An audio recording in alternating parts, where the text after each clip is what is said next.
जनहित में जो हुए कुर्बान, व्यर्थ न हो उनका बलिदान। आज हम बात करने जा रहे हैं एक ऐसे नेता की जिन्होंने अपना पूरा जीवन जनहित के लिए समर्पित कर दिया। गरीबों की आवाज़ बना, पीड़ितों का सहारा बना और सच्चाई की राह पर चलता रहा। वह सत्ता नहीं, सेवा चाहता था। उनकी नीतियाँ जनता के दिल को छूती थी। आज हम बात करेंगे बालाघाट से ऐसे मंत्री जो अपने समाज को जागरूक और संगठित करने निकले थे, लेकिन बाद में राजनीति में आ गए और फिर किरणापुर विधानसभा से विधायक बनकर प्रदेश की राजनीति में खूब चमके।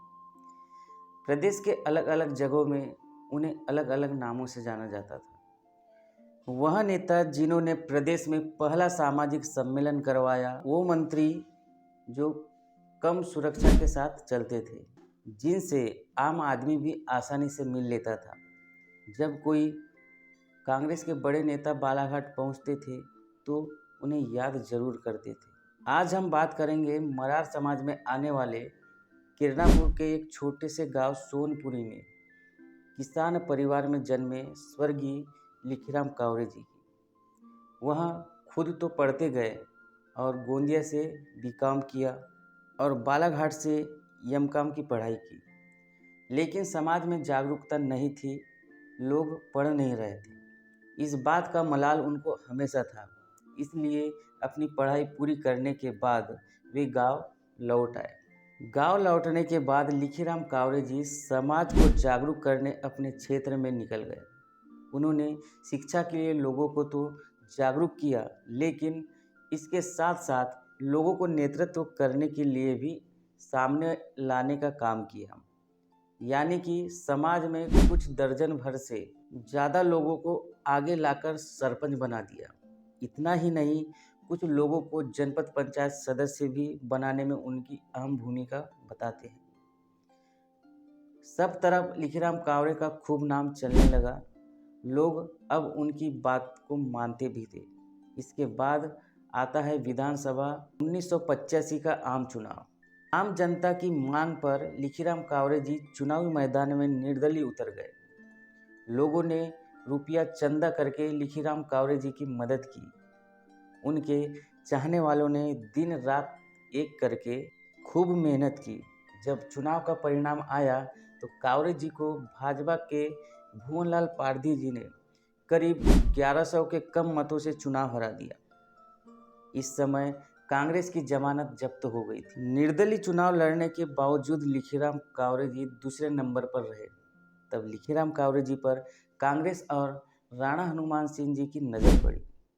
राणा हनुमान सिंह उस समय जिले में राजनीति के चाणक्य माने जाते थे। समय के साथ साथ लिखीराम कावरे राणा हनुमान सिंह जी की पत्नी शकुंतला देवी के और करीब आते गए। शकुंतला देवी एक धार्मिक महिला थी। जानकार बताते हैं कि राणा हनुमान सिंह जी और शकुंतला देवी लिखीराम कावरे जी को अपना बेटा मानने लगे थे। कावरे जी को हर तरह का प्यार और स्नेह मिला। इसका फायदा कावरे जी को बाद में मिला, क्योंकि राणा हनुमान सिंह जी समाज सेवी के साथ साथ कांग्रेस के जिला अध्यक्ष भी रहे थे और उनका केंद्र और राज्य के बड़े नेताओं से अच्छी बनती थी। साल 1990 के लोकसभा चुनाव में जब माधवराव सिंधिया बालाघाट पहुंचे तो लिखीराम कावरे जी को उन्होंने कांग्रेस की सदस्यता दिलवाई थी। फिर क्या था, राणा हनुमान सिंह जी, श्यामा चरण शुक्ल और दिग्विजय सिंह के अलावा बड़े नेताओं में बात करके लिखीराम कावरे जी पर कांग्रेस ने 1990 के विधानसभा चुनाव में दांव चल दिया। उस समय 3 बार के विधायक रहे बब्बा के नाम से मशहूर झनकार सिंह नकपुरे उर्फ बब्बा लिखीराम कावरे जी की बारी आई तो खुशी खुशी यहाँ कहते हुए राजी हो गए कि हमारी तो उम्र हो गई है, अब युवाओं को आने दो। जब कावरे जी को टिकट दे दी गई तो उनके सामने बड़ी चुनौती थी कि राणा हनुमान सिंह जी और बड़े नेताओं के भरोसे पर खरा उतरने का। कावरे जी के चुनावी सभा को संबोधित करने के लिए स्वयं कमलनाथ जी किरणापुर पहुंचे। पार्टी और उनके समाज के लोगों ने खूब मेहनत की और आखिरकार कावरे जी इस परीक्षा में पास हो गए। यानी कि लिखीराम कावरे जी 1990 में पहली बार विधायक बन गए थे। कावरे जी जमीन से तो पहले से ही जुड़े थे, लेकिन विधायक बनने के बाद उनका जिले में कद और भी बढ़ गया था। कावरे जी की सामाजिक क्षेत्र में पकड़ और भी मजबूत हो गई थी। कावरे जी के विधायक बनने के एक साल बाद 1991 में लोकसभा का उपचुनाव आया। तब कांग्रेस ने बालाघाट से विश्वेश्वर भगत को मैदान में उतारा था। जानकर यह भी बताते हैं कि लोकसभा चुनाव में विधायक लिखीराम जी कावरे की महत्वपूर्ण भूमिका के चलते विश्वेश्वर भगत चुनाव जीतकर सांसद बन गए। विधायक कावरे की कार्यशैली हर किसी को भाने लगी। जानकार यह भी बताते हैं कि कोई भी उनसे मिलने के लिए किसी तरह का कोई संकोच नहीं करता था। वह कभी किसी काम को नहीं रोकते थे, फिर चाहे वह छोटा हो या बड़ा हो या फिर किसी भी राजनीतिक दल का हो। लिखीराम कावरे जी को विधायक बने 2 ही साल हुए थे कि मध्य प्रदेश सरकार को बर्खास्त कर दिया गया। साल था 1992। दरअसल 6 दिसंबर को बाबरी मस्जिद कांड हुआ।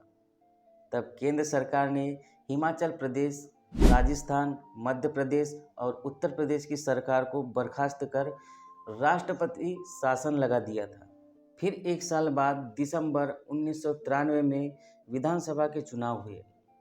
तब प्रदेश में दिग्विजय सिंह की सरकार बनी और किरणापुर क्षेत्र से लिखीराम कावरे जी दूसरी बार विधायक बने। लिखीराम कावरे जी की सबसे बड़ी उपलब्धि यह भी थी कि किरणापुर को तहसील बनाने और सामुदायिक स्वास्थ्य केंद्र दिलाने का काम किया, जिसकी घोषणा दिग्विजय सिंह ने तब कर दी थी जब वे बैहर एक सभा को संबोधित करने आए थे।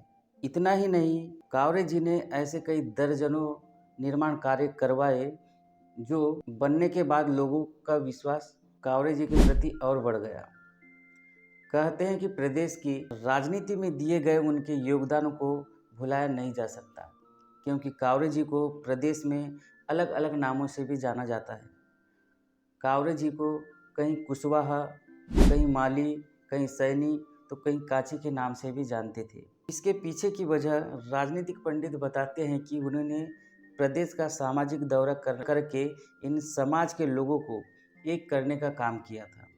इस तरह की लिखीराम कावरे जी की सक्रियता दिग्विजय सिंह और कमलनाथ को पसंद आने लगी थी, जिससे कावरे जी दोनों के और करीब हो गए। करीब होने का भरपूर फायदा उन्होंने 1995 में मिला, जब मंत्रिमंडल का विस्तार हुआ। मंत्रिमंडल के विस्तार होने पर बालाघाट को 2 मंत्री पद मिले। उनमें लिखीराम कावरे जी को वन राज्य मंत्री बनाया गया, तो वहीं बैहर से कांग्रेस विधायक गणपत उइके को आदिम जाति कल्याण मंत्री बनाया गया। उस समय की सबसे रोचक बात थी कि मंत्री पद की शपथ लेने के बाद जब कावरे जी की सुरक्षा बढ़ाई गई, तो उन्होंने यह कहते हुए मना कर दिया कि मेरे क्षेत्र के लोग बड़े ही सीधे साधे हैं, वे लोग फोर्स देखकर डर जाएंगे और मेरे पास आने से डरेंगे और घबराएंगे। जिसके बाद कावरे जी ने सुरक्षा नहीं ली थी। शपथ लेने के बाद जब कावरे जी और गणपत उइके के बालाघाट पहुंचने पर के स्वागत के लिए हजारों की संख्या में लोग पीछे आए। शपथ लेने के बाद जब कावरे जी और गणपत उइके बालाघाट पहुंचे तो उनके स्वागत के लिए हजारों की संख्या में लोग पलके बिछाए खड़े थे। दोनों का भव्य स्वागत हुआ। 1995 में कावरे जी मंत्री बन गए। फिर चुनाव आता है, लोकसभा चुनाव 1996 का। लोकसभा चुनाव के मैदान में कांग्रेस से विश्वेश्वर भगत और भाजपा से गौरीशंकर बिसेन थे। तब विश्वेश्वर भगत गौरीशंकर बिसेन को हराकर दूसरी बार सांसद बने। दूसरी बार भी विश्वेश्वर भगत को जिताने में किरणापुर के विधायक लिखीराम कावरे जी का महत्वपूर्ण योगदान बताते हैं। कावरे जी की कार्यशैली में राज्य और बड़े नेता बड़े प्रभावित थे। यदि कहीं की भी जिम्मेदारी जब कावरे जी को मिलती थी तो उसका परिणाम हमेशा सकारात्मक रहता था, चाहे वहाँ कहीं के प्रभारी बने या फिर किसी के बीच सामंजस्य बिठाने का काम हो। जब 1998 का चुनाव आया तो सामने थे भाजपा के डॉक्टर तुकड़ादास वैद्य, जिन्हें 18,000 वोटों के भारी अंतर से हराकर कावरे जी ने जीत की हैट्रिक लगा दी। इस जीत के साथ ही कावरे जी का कद और बढ़ गया। इस बार दिग्गज सरकार में कावरे जी को परिवहन मंत्री बनाया गया। कावरे जी के साथ ही बालाघाट के बैहर विधायक गणपत सिंह उइके और टामलाल सहारे भी मंत्री बनाए गए। मंत्री बनने के बाद कावरे जी ने 1999 में प्रदेश स्तरीय सामाजिक सम्मेलन करवाया, जिसमें राजस्थान के मुख्यमंत्री अशोक गहलोत और मध्य प्रदेश के मुख्यमंत्री दिग्विजय सिंह समेत लाखों लोग शामिल हुए। सामाजिक स्तर पर यह पहला सम्मेलन था कि मंत्री कावरे जी को किरणापुर क्षेत्र ही नहीं बल्कि पूरे प्रदेश का भरपूर प्यार और स्नेह मिला। इसी का परिणाम था कि वह राजनीति के इस शिखर तक गए। समय के साथ लिखीराम कावरे जी और सोनिया गांधी समेत कई बड़े केंद्रीय नेताओं के करीबी हो गए। मंत्री और विधायक रहते हुए कावरे जी ने जिले में कई बड़े काम करवाए। प्रदेश की राजनीति में उनका बड़ा योगदान माना जाता है। इसके साथ ही सामाजिक क्षेत्रों का दौरा कर जो समाज को मजबूत करने का काम किया, उसे कभी भुलाया नहीं जा सकता। बालाघाट की सीमा छत्तीसगढ़ और महाराष्ट्र को लगती है। दोनों जगह माओवादी हिंसा प्रभावित है। 90 के दशक में माओवादियों का बड़ा जोर था। बाजार लूटने से शुरू हुई माओवादी घटनाएं धीरे धीरे बढ़ने लगी। किरणापुर के सोनपुरी गांव में रहने वाले परिवहन मंत्री कावरे जी के जीवन में एक रात ऐसी भी आई जो उनकी आखिरी रात बनकर रह गई। वह समय था 15 दिसंबर 1999 का। वो रात आज भी याद आती है, जब आसमान भी रो पड़ा था, हवाएं भी सन्नाटे में डूब गई थी। वो कोई साधारण रात नहीं थी, वो रात थी एक सच्चे नेता की शहादत की, जिसने अपना सब कुछ जनता के लिए समर्पित कर दिया था, जिसने भूखे को रोटी दी थी और गरीबों को आवाज़ दी और अन्याय के खिलाफ खड़ा हुआ। उसी महान इंसान को उस काली रात में बेरहमी से मिटा दिया गया, पर उसकी सोच, उनका जज्बा आज भी जिंदा है लोगों के दिलों में। वो काली रात सिर्फ एक हत्या नहीं थी, वो इंसानियत पर किया गया सबसे बड़ा वार था। आज भी जब हम उस रात को याद करते हैं तो आंखें नम हो जाती हैं और दिल कह उठता है कि नेता तो मर गए, लेकिन उनकी आत्मा आज भी इस मिट्टी में सांस ले रही है। कावरे जी को नक्सलियों ने 15 दिसंबर 1999 की रात को घेर लिया और कावरे जी को घर से बाहर निकालकर उनकी निर्मम हत्या कर दी गई। इस हत्या से पूरा प्रदेश हिल गया। राज्य सरकार ने 3 दिन का शोक घोषित किया और हत्यारों की खोज के लिए मध्य प्रदेश, महाराष्ट्र, आंध्र प्रदेश में एक साथ छापामार अभियान शुरू कर दिया गया। 2015 में 35 लाख के इनामी माओवादी दिलीप गुहा पुलिस के हाथ लगा। इससे पूछताछ में कावरे जी की मौत का राज खुला। गुहा के मुताबिक कावरे जी की हत्या की प्लानिंग आंध्र प्रदेश में हुई थी। इसका दावा था कि 3 नक्सलियों का जब आंध्र प्रदेश में एनकाउंटर किया गया, उसी बदले की आग में मंत्रियों को निशाना बनाने की प्लानिंग की गई थी और कावरे जी की हत्या कर दी गई। इस हत्याकांड की आवाज़ देश के हर कोने में सुनाई दी। लिखीराम कावरे की हत्या के बाद उपचुनाव हुआ, जिसमें उनकी पत्नी पुष्पलता कावरे जी जीत गई। लिखीराम कावरे जी अपने कार्यों में लोगों के बीच इस तरह छाप छोड़ गए कि 2003 के विधानसभा आम चुनाव में प्रदेश में कांग्रेस के 230 से 38 विधायक चुनकर आए थे। इनमें से पुष्पलता कावरे जी भी एक थी। फिर 2008 में परिसीमन हो गया। लांजी और किरणापुर एक हो गया, जिसमें रमेश भटेरे से 8,000 वोटों से हार गई।